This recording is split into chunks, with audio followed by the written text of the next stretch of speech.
Bonjour, je suis Dominique Jacquin, je suis ostéopathe déo, masseur kinésithérapeute de formation initiale et auteur des modelages tissulaires Enferaido, des modelages accompagnant la physiologie. Cette physiologie, je la tisse depuis plus de 25 ans entre l'ostéopathie et le savoir-faire des sages-femmes en m'appuyant sur trois fils qui sont 1. Travailler avec nos mains, 2. La physiologie et 3. Accompagner les gens et particulièrement les bébés. Quand j'ai accouché du cycle pédiatrie au quotidien et allaitement, les participantes, je me souviens, sont exclamées à l'unanimité « C'est bien Dominique, et après ?» Alors je me suis retourné vers mon cabinet et j'ai vu le travail de recherche que je menais depuis un quart de siècle sur l'architecture et le modelage du crâne du nourrisson. Il fait écho au savoir-faire traditionnel des sages-femmes qui remodelaient le crâne en leur temps. Alors voici quelques exemples concrets d'application. La pratique que j'y enseigne est connue chez les sages-femmes de mon territoire comme le starter crânien de l'allaitement.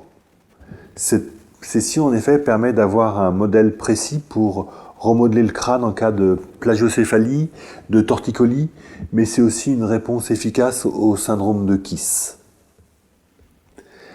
Les avantages de cette formation Enferaido de crâne, plagio et cerveau pour les sages-femmes, c'est à nouveau une approche manuelle simple, efficace et sécuritaire, avec en particulier ce starter de l'allaitement.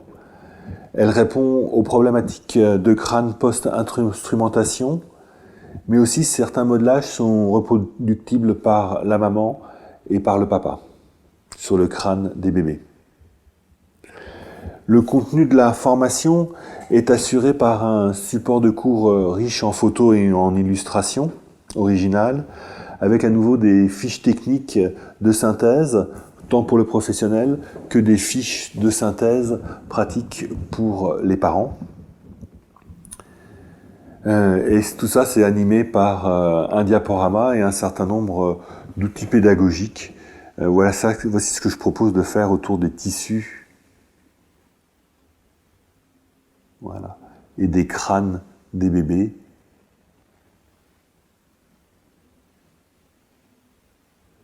Arriver à ce qu'ils se dilatent et qu'ils soient confortables. Comment se dispense cette formation? Donc on fait un bref rappel anatomique, mais aussi et surtout c'est une anatomie vivante, incarnée et poétique que je voudrais vous transmettre. Et donc on travaille beaucoup, il y a 80% de pratique. Cette pratique, elle se fait entre modèle et opérateur, et puis on inverse les positions, de manière à pouvoir ressentir de l'intérieur ce qui se passe dans les tissus, mais aussi que l'opérateur puisse s'exercer sur différents modèles. Et moi, je viens poser mes mains et je passe près de chacune d'entre vous pour vous accompagner et vous guider dans l'acquisition de ces pratiques, parce que c'est dans cet essentiel de main à main que j'ai appris mes professions de masseur kinésithérapeute puis d'ostéopathe. Cette formation est reconnue au sein de la communauté médicale par 5 dossiers d'obstétrique que j'ai coordonnés. Ce sont la revue médicale des sages-femmes en France et j'ai coordonné ces revues autour du thème de l'ostéopathie et de l'obstétrique. Quelles sont les perspectives professionnelles après cette formation? Un jour, je l'ai enseignée à des pédiatres et ils étaient ravis. Ils étaient ravis parce que je leur proposais un regard anatomique qui était différent, avec une approche manuelle complémentaire à la leur. Quel est mon engagement envers la qualité de la formation?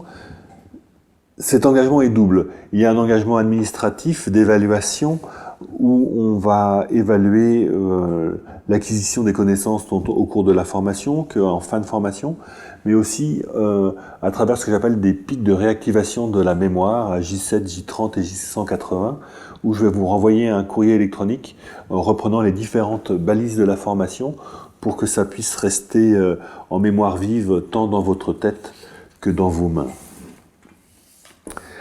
Alors, comme une conclusion, je vous dirais que cette formation est un outil sage-femme pour les sages-femmes, imaginé par un ostéopathe au service des bébés et de l'humanité. Car un jour, j'ai fait une grande découverte. Sous le crâne, il y a le cerveau. J'ai alors imaginé un crâne bien rond pour un cerveau bien souple. Et je vous dis donc, à demain.